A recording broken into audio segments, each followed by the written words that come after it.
이제 사회를 보는 거. 제가 또 그러게 저희 때는 이제 통합사회 이런 건 아니고 사회가 선택 과목이어가지고 4개를 골라서 시험을 봤었거든요. 그렇죠. 잔인하죠. 원래 지금 수험생들은 2개 골라서 보는데 저희 때 4개를 골랐었어요. 예, 4개를 골랐었는데 아무튼 제가 4개 다 물론 수능 때 하나가 2가 나오긴 떴지만 4개 나 1, 2, 뭐 이런 식으로 받았기 때문에 사회도 좀 잘 칩니다. 그래서 혹시 사회 공부하다가 모르는 거 있으면 국어만큼 제대로 답을 드리지 못할 거예요. 사회도 공부하다 모르는 거 있으면 한 번씩 질문 주시면 저도 답을 드릴 수 있습니다. 지리랑 윤리랑 뭔가 사회문화 같은 것들은 그렇죠. 사실 옛날에 알바로 다르게 했었어요. 미안합니다. 그래서 국어나 잘 가르쳐 병신아 약간 이렇게 생각할 수도 있는데 농담이고요. 사회도 이제 시험 기간에는 혹시 뭐 사회나 이런 것도 질문 주시면 저도 답을 드릴 수 있으니까 얼마든지 또 질문 주시기 바랍니다. 좋습니다. 그래서 우리 10번 문제까지 풀어봤었죠. 10번 문제까지 풀어봤으니까 오늘 이 1회는 끝내자. 문제 풀면서 우리 이 패턴 내용들을 한번 좀 완벽히 좀 기본적인 것들을 체크하고 갑시다. 그리고 제가 드린 과제랑 클리닉 자료를 풀다 보면은 정말 많은 예시들을 볼 수 있을 거예요. 자, 그러면 11번에서 20번 지금 한번 또 풀어보시기 바랍니다. 요거 풀고 해설하고 모의고사 질문 좀 볼게요.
됐습니까? 아까보다 좀 더 잘 풀리는 느낌이 나네요. 이럴 때 이제 오늘 집에 가서 학교 프린트 독서를 한번 하세요. 그렇지, 이제 약간 이제 문제를 풀고 그래서 설명 듣고 문제 풀면서 살짝 이제 개념이 잡혔을 때 이제 본격적인 시험 범위를 학교 프린트로 한번 복습을 하시면은 그 학교 프린트 이론 내용 쭉 읽으시면은 한 번 더 머릿속에 정리가 될 겁니다. 그래서 오늘 제가 뭐 내드리는 작은 숙제 학교 프린트 복습 한번 하기 이거 작은 숙제로 내드리겠습니다. 이렇게 문제를 풀면서 조금 알 것 같을 때 맞아요. 이론을 다시 한번 복습하는 게 진짜 효과가 좋아요. 자, 일단 11번 문제 보겠습니다. 예, 뭐 수능 문제인데 어렵게 생각하실 필요는 없고 왜 의문 변동이 일어나는가 발음의 관점에서 써라. 의문 변동이 일어나면 왜 일어나냐면 발음을 편하게 하기 위해서 이거를 기억하시면 되죠. 편하게 하기 위해서 요 이유를 잘 생각해 주시면 됩니다. 그리고 또 하나 추가적으로 생각하셔야 되는 이유가 우리 교과서에서는 이제 의문 변동이 발음 편하게 플러스 의미 전달이 명확해진다라는 이유도 들고 있어요.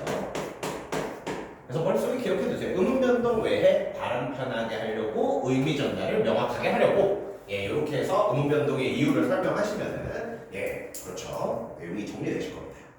좋습니다. 12번 문제로 넘어가 보도록 할게요. 12번 문제입니다. 12번 문제. 일단은 보기의 내용을 한번 볼까요? 어간 끝에 모음 을을 가진 용언 어간이 아서, 어서처럼 모음으로 시작되는 어미와 결합했을 때 정리해 볼게요. 어간 끝 모음 의 어간이 아서, 어서처럼 모음으로 시작되는 어미를 만났을 때 의가 탈락하는 현상입니다. 정답은 1번이었죠. 자, 이거는 머릿속에 기본형을 한번 생각해 보시면 돼요. 기본형 생각하기. 그럼 어떻습니까? 써서 이거 기본형 쓰다잖아요. 머릿속에 이렇게 기본형을 만들고 나면은 쓰다니까 어간은 쓰겠죠. 그러면 쓰에다가 어서라는 어미를 붙인 건데 우리 쓰어서라고 안 쓰고 써서라고 쓰죠. 왜? 이 상황에 맞기 때문입니다. 의로 끝났고 아서, 어서가 붙었으니까 의를 탈락시켜서 써서라고 발음하는 거죠. 나머지 다 기본형 만들어 보시면 돼요. 타서의 기본형은 타다겠지, 가서의 기본형은 가다겠지. 이런 식으로 기본형을 만들어 주시면은 이게 의가 탈락된 건지 안 된 건지 쉽게 파악할 수 있습니다. 그래서 기본형을 한번 생각해 볼 것. 의탈락에서 기본형을 만들어 보시면 돼요. 건너다 아니죠. 건너다가 기본형이죠. 오케이. 살펴봤고요. 13번 문제로 넘어가 보겠습니다. 13번 문제. 정답은 5번이었어요. 국외음악 한 번 더 정리해 볼까요? 앞말의 끝소리, 지읒, 치읓이 모음이나 반모음으로 시작하는 형식, 형태소를 만나 디귿-티귿으로 발음되는 현상 거꾸로 됐지. 그렇죠. 국외음악은 디귿이나 티귿이 이나 반모음 이 같은 형식, 형태소로 만났을 때 형식, 형태소를 만났을 때 지읒이나 치읓으로 발음되는 현상이었죠. 그래서 둘을 거꾸로 써놨습니다. 지읒, 치읓이 디귿-티귿으로 바뀌는 게 아니라 디귿-티귿이 지읒, 치읓으로 바뀌는 현상, 요거 기억해 주시고요. 좋습니다. 그래서 국외음악 계속해서 문제 나오는 부분이고요. 14번 문제로 넘어가. 혹시 질문하실 분 어디 있을까요? 좋아요. 14번 문제로 넘어가 보겠습니다. 14번 문제. 보기에 단어에 관해 나눈 대화이다. 이 대화의 내용 중 알맞지 않은 것은, 그래서 미다지 한번 발음해 볼까요? 이거 발음 어떻게 나지?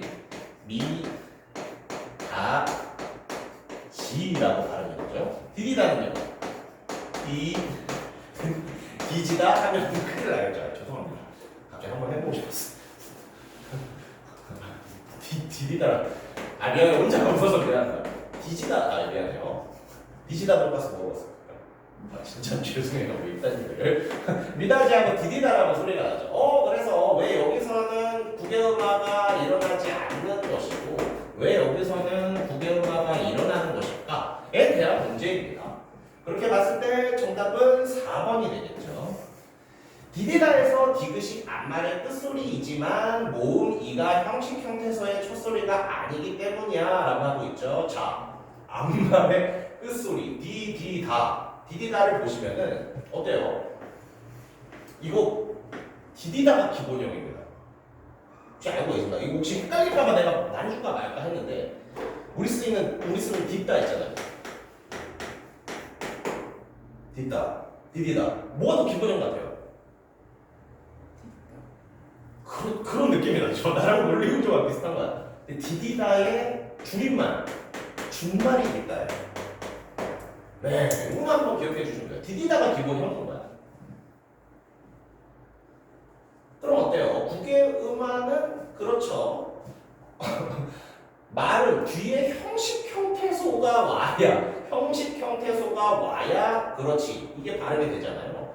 디디다는 어때? D가 어간이고 다가 이제 어미가 되는 거지. 그래서 어때요? 다가 어미가 되기 때문에 근데 여기는 구개음화가 일어날 수 있는 환경이 아니지 않습니까? 그래서 어때요? 디디다의 디귿이 암말의 끝소리도 아니고 모음 이가 형식 형태소도 아니에요. 이 디다의 이는 이거 어간이라서 형식 형태소가 아닙니다. 디디다. 그래서 한마디로 디디가 어간이다. 구개음화가 일어날 환경이 아니다. 이걸 잘 기억해 주시면 되겠고요.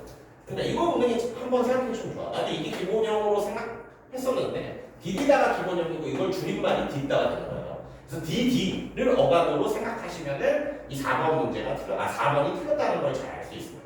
그리고 제가 강조하는 것은 2번. 요거 은근히 자주 나와요.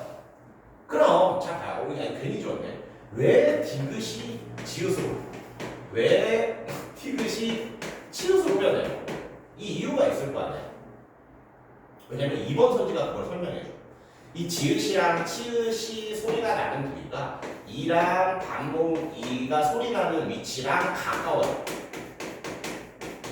지읒, 치읒이 소리 나는 위치와 이와 반모음 이가 소리 나는 위치가 가깝습니다. 그래서 발음 편하게 하려고 더 가까운 소리를 내게 되는 거예요. 디귿, 디귿보다는 지읒, 치읒으로 발음해야 이 반모음이랑 가까워지기 때문에 소리가 나는 위치가 가깝기 때문에 바꿔서 발음한다. 이 2번 자체가 구개음화가 발생하는 어떤 이유라고 볼 수 있거든요.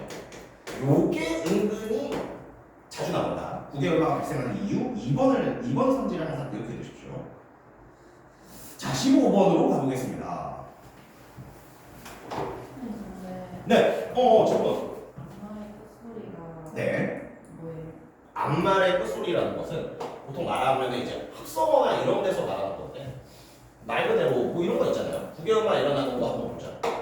구지지. 이 디귿이 이제 암말의 끝소리가 되는 거잖아요. 왜겠어요? 요 얘를 분해해 보면은 얘는 원래 다가 기본형이고 여기에 지금 이라는 이 위치에 이라는 접사를 붙이는 것이기 때문이죠. 그래서 여기서 말하는 암말은 어간이라고 생각하시면 돼요. 용어일 경우 어간이라고 생각하시면 돼요. 이것도 한번 볼까? 해도지. 이것도 어때요? 이 돛이 사실상 돋다라는 말이고 어때요? 이 돋다라는 어간에다가 이라는 접사를 더하는 건 아닙니까? 그럼 암말은 돛이 되는 거죠. 그러면 이거 다시 한번 볼게요. 디디다. 이게 기본형이라고 했잖아요. 그리고 디디다를 한번 활용해 보세요. 디디고 디디어서 디디니. 여기까지가 어간이라는 걸 알 수 있어요. 그럼 암말은 디디가 어간이 되는 거예요. 그럼 암말의 끝소리가 사실상 디귿이 아니라 이로 끝났다고 볼 수 있는 거죠. 오케이. 그렇게 보시면 됩니다. 그래서 암말이라는 것은 어간이거나 합성어, 복합어에서 앞에 있는 말 그대로 형태소를 떠올리시면 돼요. 좋은 질문이었어. 또 혹시 좋아요. 그렇게 중간중간에 질문 주시면은 저도 오히려 수업하기가 더 편합니다. 질문을 망설이지 마세요. 좋습니다. 15번 문제로 한번 가볼게요. 15번. 다음 밑줄 친 단어와 다른 내용 과정을 나타낼 것이다. 1과 2에 들어갈 말을 쓰시오. 앞날. 그렇죠. 앞날은 일단 음절의 끝소리 주치. 음끝을 써야겠죠. 음끝을 쓰면은 피읍이 비읍으로 변할 거예요. 그렇지. 그래서 앞날이 되었다가 자, 이제부터 하고 싶은 거 뭐예요? 이 비읍. 거슬리지 않습니까? 뒤에 비읍이 왔는데 그렇죠. 이 비읍을 발음하기가 굉장히 거슬려요. 그러니까 어때요? 날로 발음을 하겠죠. 그럼 어떻습니까? 음절 끝에 오는 미음이 그렇죠. 미음이 음절 끝에 오는 미음이 비읍 미음의 영향으로 미안해요. 비음화 현상에 따라 앞부분에 비음화 현상을 넣어주시면 되고요. 비음화 현상에 따라 미음이 비음, 니은의 영향으로 뭘로 발음되죠? 앞날. 그렇지. 미음으로 바뀐.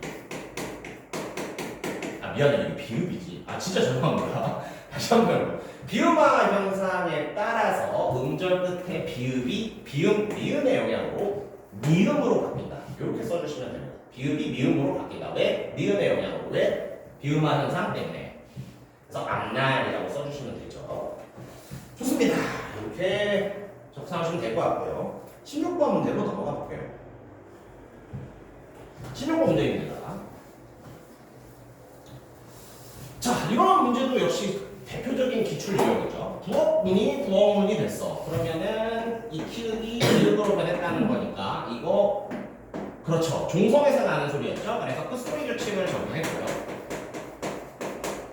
음끝 부업문이라고 하려니까 이 기억을 발음하기가 굉장히 힘들어. 왜? 뒤에 미음이라는 그렇죠. 비음이 있기 때문이야. 그래서 기억을 이음으로 바꿔버렸죠. 이것을 우리는 기음화 현상이라고 부르지 않습니까? 그래서 끝소리 규칙과 비음 아닌 5번이 정답이었습니다. 자, 혼입을 이것도 굉장히 자주 나오는 예시입니다. 이것도 한번 생각해 볼까요? 자, 일단은 이거 어때요? 홑과 이불이 합쳐진 말이에요.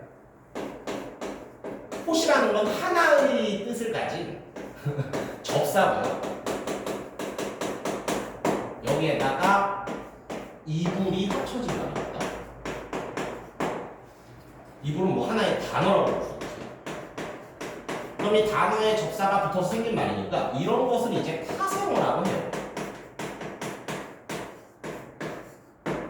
그렇지. 접사와 단어가 합쳐져서 만든 말을 파생어라고 합니다. 자, 그럼 파생어 상황에서 그렇지. 파생어 상황에서 일어나야 할 일 일단은 니은 첨가가 일어납니다. 그렇죠. 그래서 니 굴이라고 생각하시면 되고요. 자, 이거 티귿 발음하기 굉장히 어렵죠. 그러니까 어때? 이 티귿을 음끝 끝소리 규칙 적용하죠. 끝소리 규칙을 적용하면은 티귿 뭘로 끝소리 나요? 그렇지, 티귿이 돼요. 홑 이불이 되겠죠. 미안해, 니은 첨가한 거 써줘야 돼. 이불이 되겠죠. 근데 어때요? 이 디귿 뒤에 있는 비음 때문에 발음 편하게 하고 싶으니까 미안해요. 옆으로 좀 써봐요. 비음화가 일어나서 혼이 불이 되는 거죠. 그래서 어때? 파생어 상황이야. 일단은 홑이라는 접사와 이불이라는 단어가 합쳐진 파생어야. 그러니까 니은 첨가를 시켜주고요. 이 티귿 종성에서 나오는 티귿인데 뒤에 실질 형태소가 오고 있으니까 발음하기 힘들어요. 그래서 음절의 끝소리 규칙에 따라 디귿으로 바꿔주고 이 디귿 역시 뒤에 있는 니은 비음 때문에 발음하기 힘드니까 비음화 현상을 거쳐서 니은으로 바꿔주는 것. 그래서 정답은 4번이었습니다. 음끝, 니은 첨가, 비음화 이 세 가지 현상이 다 일어나고 있죠. 좋습니다. 8번 문제로 한번 가보도록 하죠. 아까 질문했던 거네요. 표기에 반영되는 단어. 자, 표기에 반영이 된다라고 하면은 써주는 것도 그대로 써준다라고 했었죠. 정답이 여기 맞추셨나? 이거 한번 물어볼게요. 정답이 맞습니다. 3번이었어요. 바빠서 기본형을 항상 생각해 보시면 돼요. 의탈락은 기본형을 생각해 보시면 돼요. 기본형이 뭐죠? 바쁘다. 그렇지. 바쁘다의 바쁘가 어간이니까 활용을 이 뒷부분에서 시키겠죠. 그래서 어서를 붙이고 싶은 거야. 바쁘 아서를 붙여야지. 아서를 붙이고 싶은 거야. 그럼 어때요? 원래는 바쁘 아서랑 맞죠. 말도 안 돼. 근데 어때? 이거 발음하기 힘드니까 을을 탈락시키는 거잖아요. 이게 표기에 반영됐다면 실제로 쓰는 것도 바빠서라고 쓰면 되고 표기에 반영이 안 된다면 우리는 바쁘아서라고 써줘야 됩니다. 오케이? 적어주는 거. 표기에 반영됐다는 거 그렇게 적어줘. 바뀐 걸로 적어줘. 표기에 반영이 안 됐다는 거 야 바뀌기 전에 걸로 적어줘 라는 말이에요. 그래서 바빠서라고 우리가 이렇게 적기 때문에 의탈락이 실제로 쓰는 표기에도 반영이 된다. 정답은 3번이 되는 것이죠. 좋습니다. 19번 한번 가볼게요. 기억에서 미음에서 일어나는 음운변동 현상과 알맞지 않은 것을 물어보는 문제였습니다. 한번 보시죠. 예. 일단 정답을 바로 가보면은 정답은 3번이었죠. 정답인 산란기 한번 볼까요?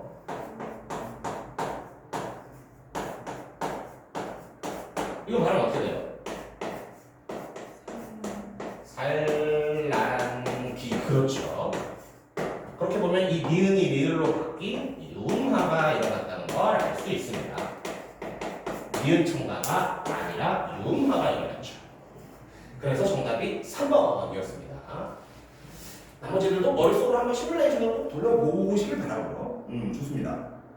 20번 마지막 문제죠. 음운변동 과정이 적절하지 않은 것을 물어보고 있는 문제였습니다. 정답은 1번이었죠. 자, 이대로 됐다면 우리 곤란으로 읽어야 되잖아요. 벌써 힘들어. 곤란은 곤란으로 읽는 게 편하죠. 즉 비음화가 아니라 유음화가 일어나고 있다는 걸 알 수 있습니다. 그래서 정답은 1번이었어요. 좋습니다. 어때요? 정답률 괜찮으십니까? 좋아요. 그래서 틀린 문제 위주로 한 번 더 복습해 주시고요. 예, 일단은 이게 가장 기본적인 문제예요. 교과서 예시들과 출판사에서 만든 기본적인 문제니까 여기 있는 내용들을 아마 쭉 푸시기만 해도 그렇죠. 내용 머릿속에서 정리되실 거예요. 다만 오늘의 숙제 그렇죠. 이렇게 이제 문제를 풀고 나서 오늘 집에 가서 한번 학교 프린트로 복습을 하시라. 그래야 이제 좀 쭉 정리되는 느낌이 들 겁니다. 좋습니다. 또 증강 추가 있습니까? 좋아요. 그러면은 이 정도 해보도록 하고요. 저희는 이제 그렇지 시험 범위에 또 한 축을 담당하고 있는 모의고사 질문줄 보도록 하겠습니다. 그렇죠. 오늘 나눠드린 자료 앞쪽 부분을 보시면은 시험 범위에 포함되는 두 질문 제가 담아놨어요. 기억하십니까? 감나무와 그래피티 이 두 지문이 우리가 시험 범위에 들어가겠죠. 일단은 감나무부터 한번 보도록 하겠습니다. 우리가 또 문학을 쭉 했었으니까 문학 한번 보도록 할게요. 감나무입니다. 이거 얘기 띄워놓고 해야지. 조심해요. 아, 지금 오늘 거였구나. 이거였지. 앞부분. 예. 감나무. 페이지로는 2페이지가 됩니다. 네, 학평론. 모의고사에 실었던 지문이고요. 이것도 역시 시험 범위로 포함된다고 들었어요. 그래서 이 지문 간단하게 좀 보도록 하겠습니다. 자, 일단은 중요 표현법이나 이런 것들을 좀 정리하면서 볼게요. 첫 번째, 올해도 고향집 감을 땄다라고 하고 있습니다. 근데 중요한 정보. 근데 모의고사에서 이런 정보가 진짜 중요해요. 이 도라는 정보죠. 이 도는요, 조사거든요. 보조사예요. 보조사는 특별한 의미를 좀 더해줍니다. 올해도 땄다라는 것을 통해서 우리가 알 수 있는 정보는 올해뿐만 아니라 매년 이렇게 감을 땄겠구나. 이 정보를 알 수 있죠. 그래서 올해도 이 도라는 보조사를 통해서 매년 반복해서 했더구나. 매년 반복해서 일을 했었겠구나. 라는 것들을 알 수 있습니다. 도라는 보조사를 통해서 매년 감을 땄음을 알 수 있어요. 올해도 고향집 감을 땄다. 근데 감을 따는 게 혹시 어떤 계절인지 아시나요? 그렇지. 그래서 직접적으로 어떤 계절적 배경이 제시되진 않았지만 가을이 계절적 배경이겠구나를 생각해 볼 수 있어. 감을 따는 건 보통 가을에 하는 일이기 때문에. 계속해서 봅시다. 복잡하게 우거진 가지들 중에 매년 내가 골라듣는 순서가 있다. 불편하지 않습니까? 참, 이제 잘 가요. 어떻게 계시구나. 매년 내가 골라듣는 순서가 있다. 이거 되게 불편하지 않아요? 얘를 여기에 써줘야 될 것 같아요. 매년 내가 골라듣는 순서가 있다라고 해야 좀 호흡이 자연스럽잖아요. 이거 읽으면 어떻게 돼? 가지들 중에 매년 내가 골라듣는 순서가 있다. 약간 이상하게 끊기거든요. 이런 걸 뭐라고 하냐? 이런 걸 행한 걸침이라고 해요. 들어보셨나요? 좋아요. 행간걸침을 통해서 발생되는 행간걸침은 이런 어떤 표현법이라고 볼 수 있고요. 우리 항상 고등학교에서는 이런 표현법이 나오면은 어떤 효과가 나오는지까지 공부해야 한다라고 했지 않았습니까? 보통 행간걸침을 쓰면은 독자에게 긴장감을 유발합니다.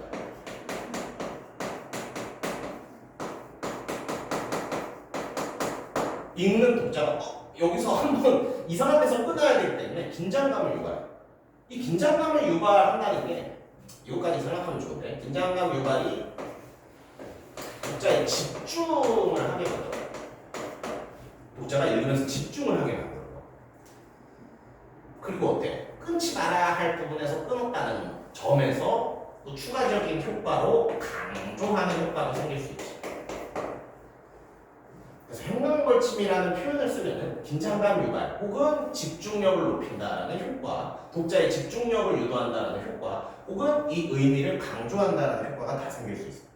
행간걸침이라는 표현법을 썼을 때 생길 수 있는 효과들 굳이 번호를 매기자면 1번, 2번이 될 겁니다. 오케이, 매년 내가 골라내는 순서가 있대요. 아이고 중요한 내용이죠. 이 시의 화자라고 볼 수 있습니다. 그렇죠. 그럼 만약에 이런 선지가 나왔어. 이 시의 특징은 화자가 표면에 드러나 있다. OX. 오, 그렇지. 나라고 이렇게 표면에 설명해 줬으니까 그런 선지가 나왔을 때는 동그라미가 정답이에요. 계속해서 보자. 올해도 고향집 그래 너무 표현법만 있네. 내용 한번 정리해볼게. 고향집에 감을 땄다. 감을 따려면 나무 올라가야 되잖아요. 나무로 올라가다 보면은 그 감나무의 가지가 복잡하네. 근데 내가 매번 이 가지 밟고 올라간 다음에 저 가지 밟고 올라가야지 하는 순서가 있답니다. 계속해서 볼게요. 지금은 진토가 되었을 아버지의 등뼈. 아버지의 등뼈가 진토. 진토라는 것은 이제 진흙, 흙, 먼지를 말하거든요.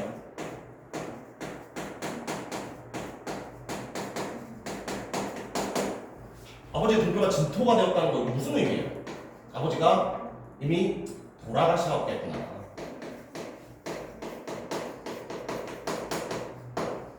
아버지가 돌아가셔서 아버지의 뼈가 이렇게 그렇지 썩었다라고 하면 그런데 풍화도 그런데 네 그렇게 된 거 있잖아요. 네, 미안합니다. 아무튼 아버지의 뼈가 진토가 되었다. 아버지의 뼈가 진토가 되었다는 데서 아버지가 이미 돌아가신 분이구나를 알 수 있어요. 계속해서 봅시다. 허리 휜 그 몸 냄새를 군데군데 묻혀둔 바이지만 여기서 말하는 허리 휜 그 몸 냄새를 군데군데 묻혀둔 바이지만 이 냄새는 아버지의 냄새를 말하는 거겠죠. 계속해보자. 이것을 아버지의 몸으로 봅시다. 자, 지금 어떤 상황이었죠? 감 따려고 감나무 가지를 밟으면서 올라가는 상황이었어요. 근데 거기서 갑자기 그 몸의 냄새를 느끼고 있대. 그럼 그 감나무에서 아버지의 흔적을 느낀다라고 생각하면 됩니다.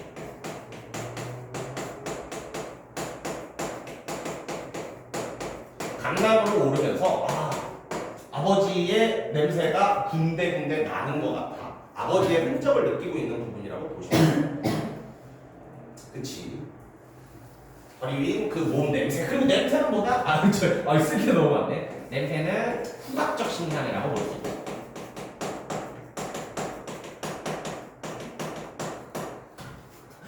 또 해야 돼. 냄새, 후각적 신상. 허리가 휘었대. 이건 눈에 보이잖아요. 이거는 이제 시각적 신상이 될 수 있고. 저렇게 이렇게만요. 허리 휜 그 몸 냄새. 즉 시각적 심상과 후각적 심상을 통해서 아버지의 흔적을 느끼는 부분이었어요. 오케이, 계속해보자. 묻혀둔 바이지만 타관은 다른 지역을 말합니다. 즉 다른 지역을 가는 길엔 보통 어두운 이 말씀. 계속해서 보죠. 감나무를 오르내리는 내 구부정한 그림자도 어느덧 늙은 검이 같이 더디답니다. 일단 같이 중요한 표현이죠. 직유. 비유 중에서도 직유적인 표현이 쓰였고요. 그렇지. 여기서 늘어나는 건 뭐야? 강조되는 건 뭐야? 더디다. 더디다는 건 이제 느리다라는 거잖아요.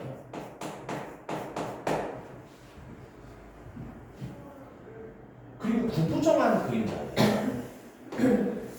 여기서는 뭐 그냥 생각하셔도 되지만 보통 우리가 구부정한 그림자가 됐다는 건 이 사람도 아이고 나이를 먹었구나를 느낄 수 있습니다. 그러니까 어때? 매년 감나무를 오르내렸지만 이제 이 사람이 드디어 아 나도 나이 먹었구나를 느끼는 거야. 죽은 아버지의 흔적도 느끼고 나이를 먹으니까 어때? 속도가 굉장히 느려진 거야. 마치 like 늙은 거미처럼. 오케이, 요 방법을 볼 수 있고요. 계속해서 보자.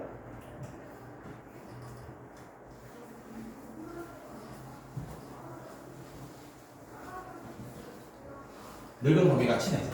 감나무를 내려와 땅을 디디니 작년보다도 더 큰 안심이 덥석 날 받아 안는다. 자, 안심이 나를 받아 안는데요. 안심이 어떻게 나를 받아 안을 수 있어? 이 부분에서는 의인화가 쓰였다고 볼 수 있죠. 의인화, 의인법이 쓰인 부분이다. 안심이 나를 받아 안을 수가 있겠어요? 안심을 가지고 의인화를 시킨 겁니다. 나를 받아 안는다. 안심을 의인화시킨 거예요. 계속해서 보자. 자, 상황을 다시 조성해보면은 매년 감나무를 올랐는데 내가 이제 나이 먹었는데 느꼈어요. 그러니까 어때? 내려오니까 아유 다행히 나무에서 안 떨어지고 내려왔구나. 나이 먹으니까 이제 그러한 안도감, 안심감이 드는 거야. 계속해서 봅시다. 이제 어쩔 수 없다라는 말. 이제 어쩔 수 없다. 어쩔 수가 없다. 여기서 느껴지는 감정을 이제 잘 생각해봐야 되는데요. 어쩔 수가 없다라는 말은 뭐야? 첫 번째로는 수능을 생각할 수밖에 없어요. 아, 이제 어쩔 수 없네. 받아들여야겠네. 이 수능과 적응을 생각해 볼 수 있죠. 그리고 이거는 이제 그렇죠. 이 병정고의 학교 필기에 있었던 내용인데 이 수능을 어떻게 보신 거야? 수능을 여기 1번을 붙이면 안 되는데 이 수능을 두 가지에 대한 수능이라고 보신 거예요. 뭐에 대해서 수능해? 사람은 언젠가는 늙고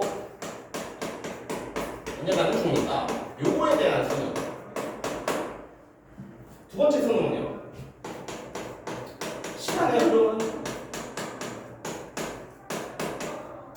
시간의 흐름에 대한 수능이라고 보면 되죠. 시간의 흐름을 거부할 수 없다. 그래서 어쩔 수 없다. 다시 한번 볼게요. 어쩔 수가 없다라는 말은 수능적인 태도와 되게 잘 어울려요.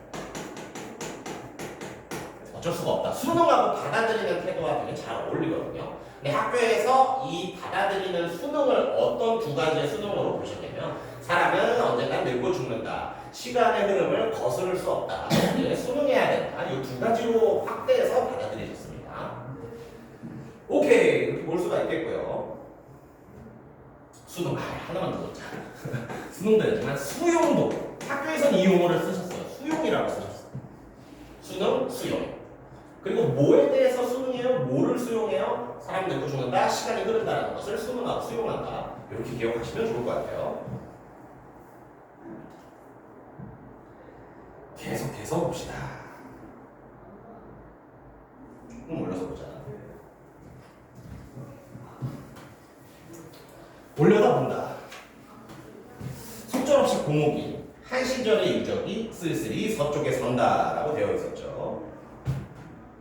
잠깐만. 감나무를 한참 올려다본다. 속절없이 공옥인 한 시절의 유적이 쓸쓸히 서쪽에 선다라고 나오고 있습니다. 오케이. 그리고 잘 봐요. 유적이 쓸쓸함을 느낄 수 있을까? 그렇지. 유적은 무슨 의미잖아. 쓸쓸함을 느낄 수 없거든. 근데 유적이 쓸쓸하게 서 있다는 말은 사실상 그렇지. 실제로 쓸쓸한 것은 누구? 실제로 쓸쓸한 것은 화자가 되겠죠.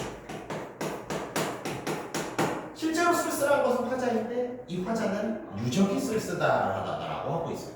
자, 이런 거 우리 뭐라고 하죠? 보통 감정이 정서투영. 이거 다 됩니다.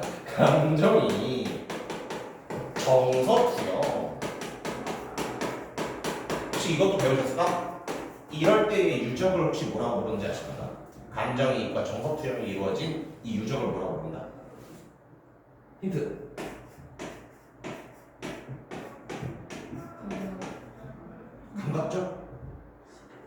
감각적 시간. 감각적 시간.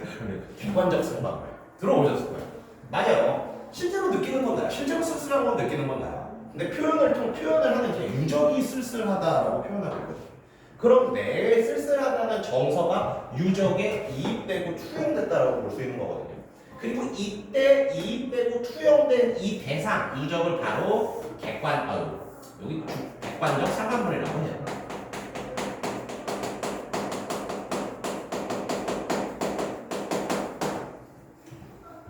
객관적 상관문을 이것도 아마 여기 한 번은 들어보셨을 겁니다. 그래서 이 부분에서 그렇지 감정이입 정서투역 객관적 상관문이 느껴지고 있는 거고요. 실제로 쓸쓸한 것은 화자다. 근데 왜 유적이 쓸쓸하다고 했을까? 아, 화자의 정서와 감정이 유적에 이입되고 투영되었구나. 그때에 이입되고 투영된 이 유적 같은 대상을 객관적 상관문이라고 부르는 거다. 이렇게 세트로 기억하시면 됩니다. 좋아요. 자, 마지막 부분입니다. 유적이 쓸쓸히 서쪽에 산다. 빈 감나무의 검은 골조가 저녁 노을 깊이 음각으로 찍히면서 내 등떨미를 붉게 만든다라고 하고 있어요. 그렇죠. 서쪽이라는 방향은 뭡니까? 해가 지는 방향. 이 시에서 가장 이 화자가 집중하는 소재가 늙었구나 였잖아요. 그러니까 자연스럽게 해도 지는 방향, 해도 늙는 방향이 서쪽에 서게 되는 겁니다. 그리고 어때요? 이건 좀 논란의 여지가 있는데 일단 학교 설명 위주로 가볼게요. 빈 감나무의 검은 골조, 이거는 색채어가 확실합니다. 근데 노을은 색채어로 보는 사람도 있고 아닌 사람도 있어요. 혹시 학교에서 노을 색채어라고 하셨나요? 왜냐면 노을을 봤을 때 우리가 그 주황빛이 떠오르긴 하잖아. 그래서 색채적 이미지는 있는데 색채어는 아니야. 왜 노을이라고 했지? 뭔가 주황 노을이라고 안 했잖아. 이렇게 설명하시는 분도 있고, 야 노을 보면 주황색 떠오르지? 이거 색채어 맞아. 이렇게 설명하시는 분도 있어요. 근데 대부분 모의고사에서는 이걸 굳이 색채어로 보지는 않습니다. 근데 학교 내신에서는 출제자가 어떻게 보는지가 중요하니까 이 노을을 색채어로 보시는지 아닌지는 조금 생각해 보셔야 될 거고, 일단은 어때? 그래도 우리 색깔의 이미지는 떠오르죠? 검은색과 약간 붉은색, 이것을 우리 학교에서는 대비라고 가르치셨어요. 검은색과 붉은색의 대비. 다시 한번 정리. 노을을 색채어로 가르치시는 분도 있고 그렇지 않은 분도 있고, 아무튼 노을이 색채어가 될 수 있거나 없거나 중요한 건 뭐야? 검은 골조와 노을, 어쨌든 노을이라는 것 속에서 붉은 이미지는 떠오르거든요. 이 두 개가 대비가 이루어지고 있는 모습, 요거는 기억하시면 되고요. 그렇지. 음각으로 찍히면서 음각이 혹시 뭔지 아십니까? 조각해 보신 적 있어요?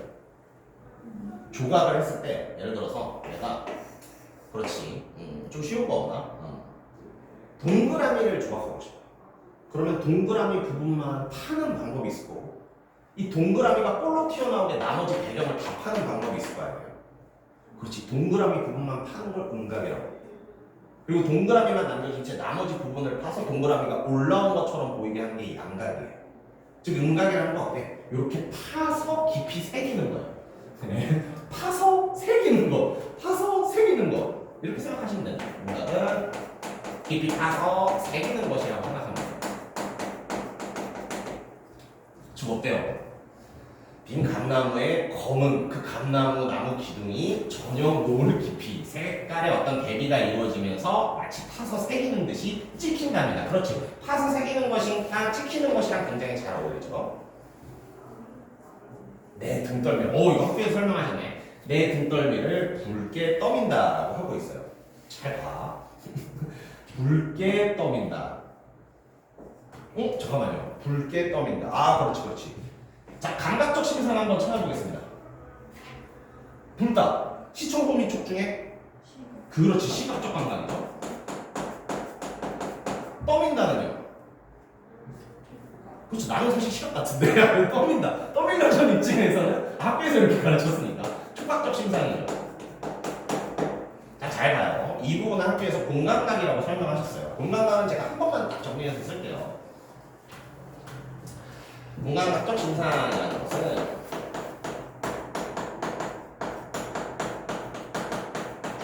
일단은 이 두 개의 조건을 생각하셔야 됩니다. 1. 일단은 A와 B 같은 A와 B처럼 두 개 이상의 감각이 나와요.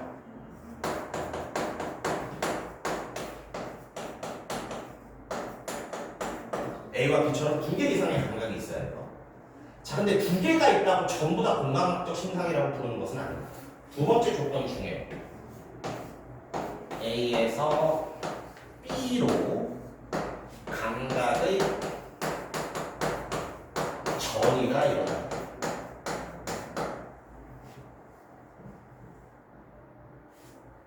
자, 잘 보세요. 예시 하나 보여드릴게. 풀은 종소리. 이 대표적인 공감각의 예시죠.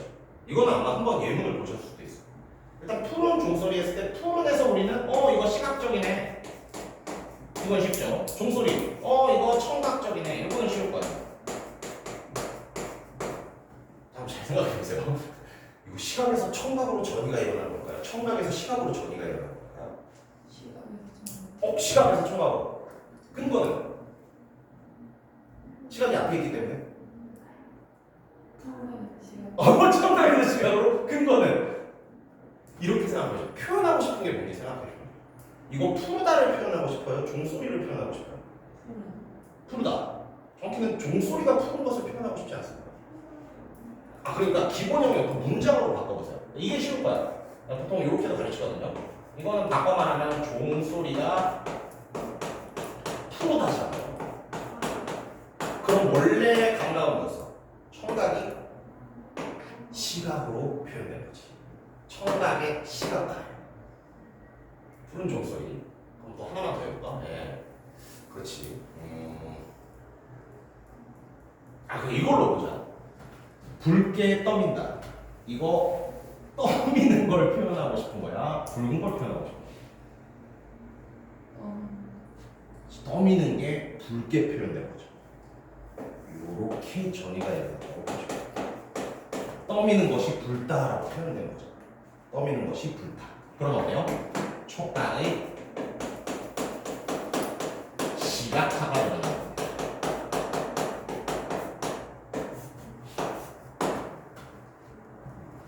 잠깐만.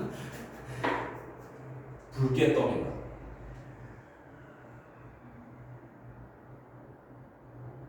촉각의 시각화 맞거든요.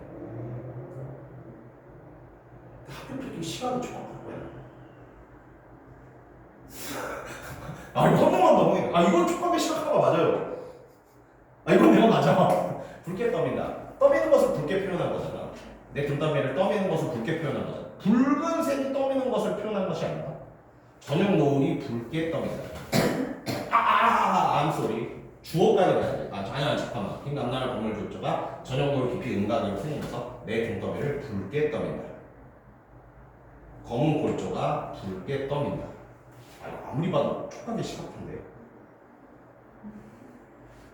이건 맞는데. 미안해. 대신해서 선생님이 더 중요해. 이거 촉각의 시각화 맞거든요. 열받네. 여러분 선생님은 시각의 촉각화라고 보셨어요.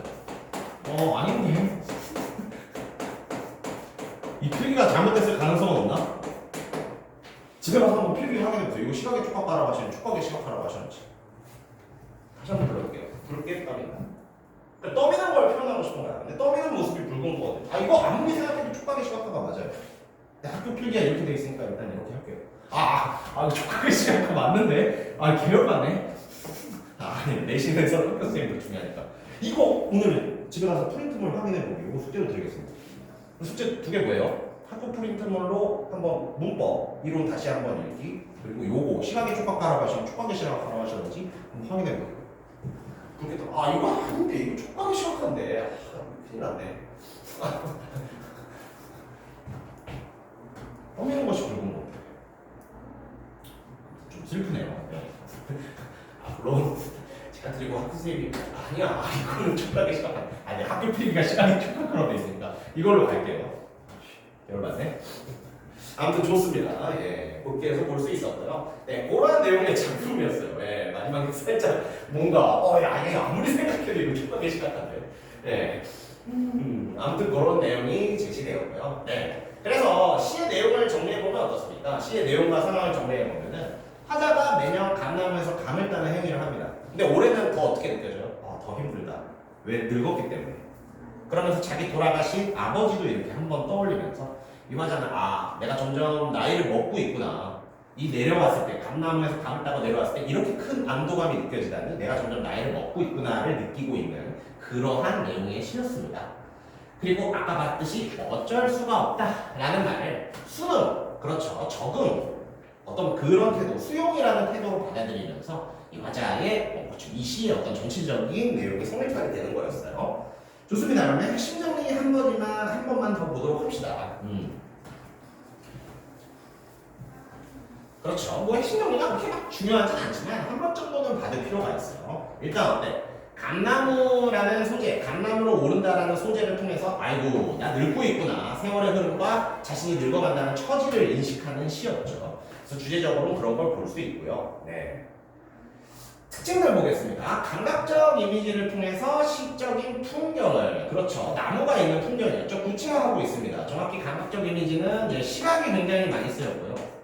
시각뿐만 아니라 뭔가 아까 뭐야 촉각적인 신상도 많이 쓰였지. 그리고 내음새 그렇죠. 아버지의 몸 내음새 후각 같은 것도 쓰였습니다. 시각, 촉각, 후각 같은 신상들이 굉장히 많이 쓰였고요. 두 번째, 시각적 매개체가 환기한 기억을 통해서 자신의 처지를 인식하게 되는 것입니다. 그렇죠. 시각적 매개체, 이 감나무라는 자연물, 시각적 매개체를 통해서 아이고 우리 아버지도 이렇게 늙으셨지 나도 이렇게 늙어가고 있구나 이런 것들을 인식하고 있는 부분이고요. 세 번째, 늙어가고 있는 자신에 대한 정서를 제시하고 있다. 이거는 어렵지 않죠. 내가 늙고 있구나 라는 그 정서가 보여지고 있습니다. 그리고 마지막, 아버지와 자신을 대응시켜서 나이 들어감을 인식하고 있다 라는 특징, 내용적인 특징이었어요. 좋습니다. 그래서 그러한 내용들 살펴봤고요. 예. 그렇지. 밑에 있는 이외 관상 부분도 한번 읽어보시기 바랍니다. 예. 이 내용을 보면서 시에 대한 어떤 전체적인 복습을 한번 해주시고요. 좋습니다. 이렇게 해서 감나무. 아, 이거 진짜 꼭 확인해주세요. 시각의 촉각인지 촉각의 시각인지. 내 등떠미를 붉게 떠민다. 아, 이게 떠미는 거를 불따라고 하면 이건 촉각의 시각화가 맞아. 아니, 학교에서 시각의 촉각화로 이렇게 필기자료를 제가 받았는데 촉각의 시각화라고 하고 있어서. 그러네요. 오케이. 알겠습니다. 자, 두 번째 질문, 독서 지문이었어요. 이 지문까지가 시험 범위인 거죠. 예. 혹시 이 지문 시험 때 잘 푸셨습니까? 틀렸어요. 아, 틀린 문제 있었어요? 오케이. 그래서 이 지문 내용 한번 살펴보고, 그렇죠. 아이고, 시간이 얼마 그렇게 남진 않았는데, 일단은 볼 수 있는 데까지 봅시다. 원래는 오늘 이제 최대한 지도를 딱 끝내놓고, 다음 주에는 약간 복습이나 문제 풀기 위주로 해볼까 했는데, 일단은 오늘 아직 한 지문이 남았으니까 이 지문의 내용 좀 빠르게 좀 살펴보도록 할게요. 독서는 좋아하십니까?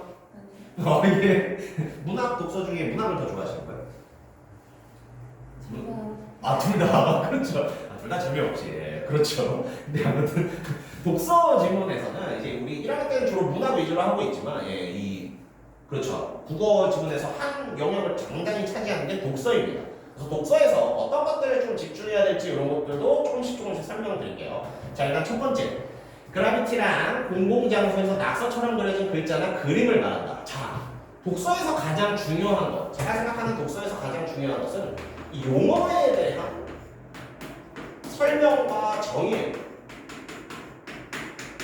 결국 어때? 이 용어는 이런 뜻이야. 이런 특징이 있어. 이 용어는 이런 뜻이야. 이런 특징이 있어. 그래서 항상 독서에서는 어떤 용어를 설명해주고 그 설명해주는 용어만 잘 기억하고 있어도 절반 이상은 먹고 들어가거든요. 그래서 이런 식으로 정의를 제시하는 거 어떻습니까? 그래피티라는 용어에 대해서 자, 그래피티가 뭐야? 공공장소에 낙서처럼 그려진 글자나 그림을 말하는 거야. 정의를 내려주는 거죠. 이러한 부분을 독서에서 가장 신경 써주세요. 결국 이런 용어들의 설명으로 글이 이루어져요. 그래피티란 공공장소에 낙서처럼 그려진 글자나 그림을 말한다. 조금 더 스킬풀하게 읽으면 이렇게도 읽을 수 있거든요. 그래피티란 글자나 그림이다.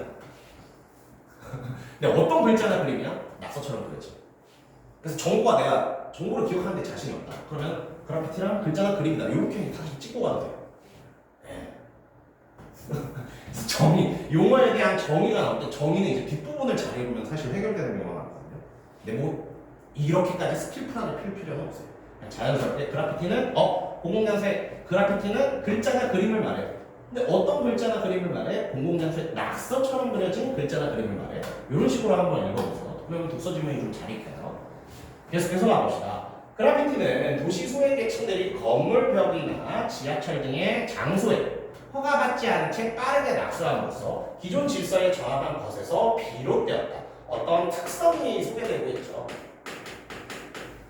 특성 중에서도 어때? 비롯되었다라고 하고 있으니까 어떤 초기나 시작에 관한 특성이 제시되고 있어요. 그래피티는 어떻게 초기에 시작되었다? 어떤 초기의 모습으로 시작되었다? 도시 소외 계층들이 주체가 되겠죠. 이런 식으로 너무 끝나? 그래도 한번 보세요. 이 도시 소외 계층들이라는 주체가 건물벽이나 지하철 같은 장소에 장소라고 나와있네 어차피 장소에 허가받지 않는 채 중요한 특징이죠. 그래서 노허가 무단으로 재빠르게도 중요한 특징이지. 낙서함으로써 중요한 건 어때? 기존 질서에 저항하는 것 이게 어떤 목표가 되지 않겠습니까? 그럼 이 문장도 이렇게 다시 읽을 수 있어. 도시 소외계층이라는 주체들이 이러한 장소에 어떻게 허가를 받지 않은 채 이러한 목표, 질서에 저항하고 싶다는 목표를 이루려고 했어. 이것이 그래피티의 시작이었어. 그래서 좀 처음이라 이렇게 너무 자세하게 하고 있는데 문장도 그냥 쭉 읽을 수도 있지만 이런 식으로 머릿속에서 다시 재조합하는 것도 좋아요. 이런 주체들이 이런 장소에서 허가받지 않은 채 이런 걸 목적으로 했다고 이런 식으로 좀 구조화하면은 문장도 구조화하면 머릿속에서 좀 잘 들어올 때가 있죠. 아무튼 계속해서 봅시다. 1970년대에 유행했던 그래피티는 주로 자신의 이름이나 별명을 적는 태그로 시작되었다. 중요한 거 맞죠? 제가 독서에서 가장 중요한 것은 뭐다? 용어에 대한 설명입니다. 자, 그래서 용어에 대한 정의를 보통 태그란 무엇이다? 태그는 무엇이다? 용어 뒤에 정의가 나올 때도 있거든요. 근데 어때? 이 용어에 대한 설명, 용어에 대한 정의를 이런 식으로 앞에 넣을 수도 있어요. 그러니까 이런 방식이잖아. 차은우를 정해볼까? 탈세 죄송해요. 차은우는 잘생겼다라고 정의할 수도 있지만 우리 잘생긴 차은우라고 표현도 하죠. 즉 어때? 차은우에 대한 정의는 앞에 나올 수도 있고 뒤에 나올 수도 있어. 그래서 앞에서는 그래피티는 이것이다 하고 용어를 앞에 주고 정의를 뒤에 줬다면 이 태그는 어때? 용어를 뒤에 주고 정의를 앞에 깐 거지. 근데 독서에서 가장 중요한 건 뭐라고? 이런 새로 나오는 용어들의 정의를 잘 파악하는 거. 정의나 개념을 잘 파악하는 게 독서에서 가장 중요해요. 나 살짝 너무 모의고사처럼 수업하고 있네. 약간 내신용으로 바꿀게요. 죄송해요. 읽는 법 이런 것보다 내용 위주로 설명할게요. 너무 모의고사 틱하게 했어. 죄송합니다. 들어주시면 도움이 될 수도 있어. 처음 보는 거를 약간 이렇게 보라는 거니까. 여기 잠깐 내신용어로 다시 생각할게요. I'm sorry. 아무튼 태그라는 용어의 정의는 앞에 나오고 있습니다. 계속해서 볼게요. 태그를 하는 사람들은 자신들의 태그를 돋보이게 하고자 기존에 있던 태그 위에 덧대어 더 크게 태그를 그리기도 하고 태그 자체를 복잡한 형태나 화려한 색채를 가진 그림처럼 변형하기도 했다. 그러면은 지금 그렇지. 요 고를 기준으로 태그를 하는 사람들의 어떤 기법이 두 개가 소개가 된 겁니다. 기법이 1, 2, 두 개가 소개가 돼요. 이 고를 기준으로. 첫 번째 기법은 뭐예요? 돋보이게 하고자 하는 목적으로 돋보이고 싶어서 덧대는 기법. 기법이 돋보이고 싶어서 덧대어 더 크게 그리는 기법이에요. 그럼 두 번째 기법은 뭐예요? 그림처럼 변형하는 기법이에요.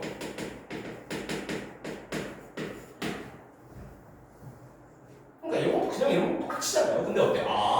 대충 태그라는 기법이 돋보이고 싶어서 더 크게 그리는 기법 하나가 있었고 그렇지. 화려하게 만들어서 복잡하고 화려하다는 특성을 더해서 그림처럼 만드는 기법도 있었구나.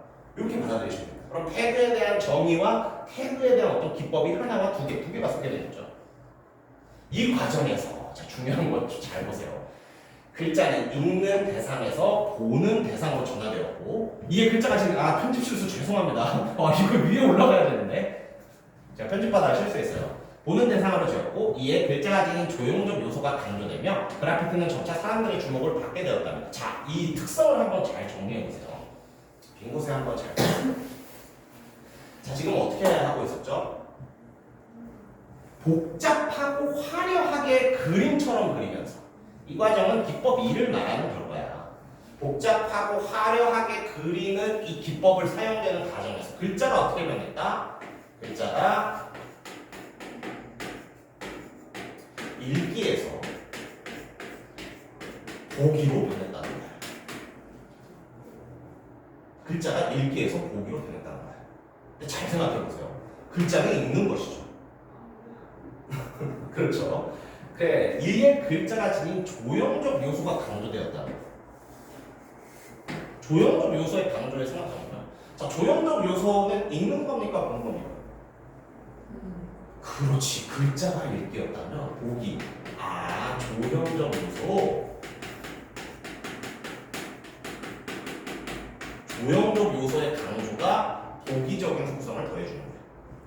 글자는 당연히 읽는 것이지. 근데 아까 기법 두 번째 기법이 뭐였어? 복잡하고 화려하게 그림처럼 표현했대요. 그러니까 어때? 아, 읽는 글자가 아니라 보는 그림처럼 된 거야. 글자는 읽기라는 행위를 통해서 받아들이지만 조형적 요소가 강조되면 보기라는 행위를 통해서 받아들이게 되는 거야. 오케이, 계속해서 가봅시다. 조형적 요소가 강조되면서 그래피티는 점차 사람들의 주목을 받게 되었다. 태그, 지금 계속 태그 설명하는 거예요. 태그 할 때, 그렇지, 복잡하게 그림처럼 그렸는데 그런 것들이 사람들한테 잘 먹혀 들었나 봐요. 주목을 받게 되었다라는 어떤 반응이 나오고 있습니다. 계속해서 가볼까요? 조금 올려서.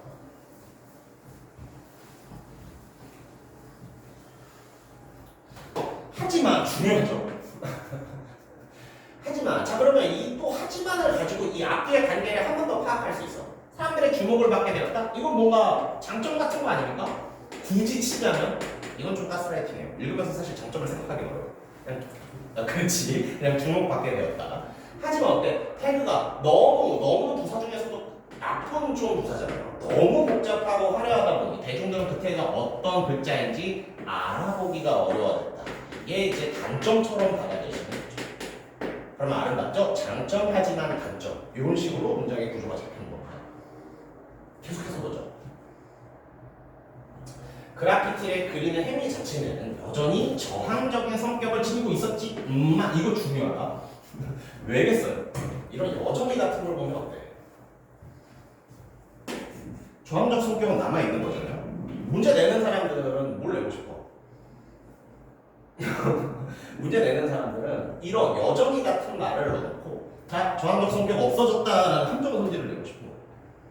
근데 어때요? 우리 읽으면서 여전히 남아있을 때 이 정도가 중요하다면 저항적 성격은 그렇지 대중들이 알아보기 어려워했지만 여전히 남아있었다라는 정보를 머릿속에 기억하는 거죠. 그래서 별거 아닌 이런 여전히 같은 부사 같은 게 저항적 성격이 있었던 거 계속 기억하고 있어야겠네. 이러한 어떤 우리의 집중을 만들어내게 됩니다. 아무튼 어떻다고요? 사람들이 좋아하다가 어려워했는데 그 어려워하는 와중에도 저항적 성격은 여전히 들어있었다. 오케이. 계속해서 볼게요. 저항적 성격은 예전에 지니고 있었지만 예술이 개인 사유를 구체적으로 담아내야 한다고 생각한 비평가들은 단순히 이름이나 별명을 적는 행위에 불과했던 그래피티를 비판적으로 인식했다. 빡세죠? 비평가들은 그래피티를 비판적으로 인식했다. 이렇게 주어, 목적어, 동사로만 빨리 파악해도 됩니다. 비평가들은 그래피티를 비판적으로 인식했어. 이렇게 되면 이 문장에 비판적으로 인식할 수밖에 없었던 이유가 되는 거죠. 오케이. 자, 그래서 문장이 들면 이런 식으로 한번 읽어보세요. 그냥 주어와 동사만 생각하는 거야. 영어식으로 설명해서 미안해요. 주어와 서술어만 생각하면 됩니다. 비평가들은 그래피티를 비판적으로 인식했어. 그럼 머릿속에 왜? 그거 단순히 이름이나 별명 적는 행위에 불과하다. 그리고 불과하다라는 게 이게 가치 판단적으로 부정적으로 우리가 생각이 되죠. 부정적인 의미를 강조하죠. 오케이, 비판적으로 인식한다. 이에 그래피티는 비가시적일 뿐만 아니라 텅 비었다라는 평가를 받았습니다. 자, 비가시적. 한자를 하셨다면은 아마 익숙할 거예요. 비가시적이라는 말은 뭐지? 가시적이라는 말의 반대죠. 가시적이라는 말은 뭐죠? 있잖아요. 눈에 잘 보이는 게 가시적이지. 한마디로 비가시적이라는 것은 이거 눈에 잘 안 보여. 무엇이? 이 그래프가 전하고자 하는 어떤 메시지나 이런 걸 말하지. 자, 그래. 비가시적일 뿐만 아니라 텅 비었다라는 평가를 받는다. 자, 근데 아까 그래피티의 단점으로 제시됐던 게 뭐였죠? 그렇지. 알아보기 어렵다는 비가시적이랑 어울려요? 텅 비었다랑 어울려요? 그렇지. 비가시적은 알아보기가 어려워서. 알아보기 어렵다는 단점 때문에. 아, 미안해요. 너무 필기가 구성으로 가면. 야, 그러면 자연스럽게 생각해봐. 텅 비었다라는 이 평가는 어느 단점에서 나오고 있어요? 자, 우리 비가시적. 네? 그렇지. 이런 전문가에 무슨 메시지가 있어? 텅 비었다. 이게 텅 비었다로 이어지는 거야. 그럼 어때? 이 기억, 문제 나오는 중요한 부분이 나오죠. 왜 비가시적인지, 왜 텅 비었다인지 우리 이유를 만들어냈어. 아까 봤었던 단점과 평론가들이 깠었던 이유를 통해서. 그렇지. 아까 봤었던 단점, 평론가들이 깠던 이유를 통해서 이 기억이 왜, 그렇지, 비가시적이고 왜 텅 비었는지를 확인했어. 오케이. 좋습니다. 네. 한 문단을 더 하면 시간이 지나버리겠죠? 나머지 두 문단이랑 우리 실제 모의고사에 출제했던 문제풀이는 그럼 다음 시간에 이어서 하는 걸로 시작하겠습니다. 네. 그래서 아무튼 그래 또 미안해. 이번 주도 숙제가 있어요. 자, 일단은 요거 받으시면 되고요. 우리 진행했었던 문학 자료에 대한 복습 자료와 문학 작품 복습과 우리 오늘 나갔던 의문들도 역시 단계별로 풀 수 있는 문제들을 좀 준비해놨어요. 그래서 5주차 복습 자료도 잘 풀어서 5주차 복습 자료를 숙제로 내드리겠습니다. 그리고 추가 숙제 하나 더. 저거 촉각이 시작하는지 한 번만, 촉각이 시작하는지 한 번만 확인해 주세요. 이거 뭐예요? 이거요? 그것도 숙제로 내드리겠습니다. 너무 많은가? 근데 이제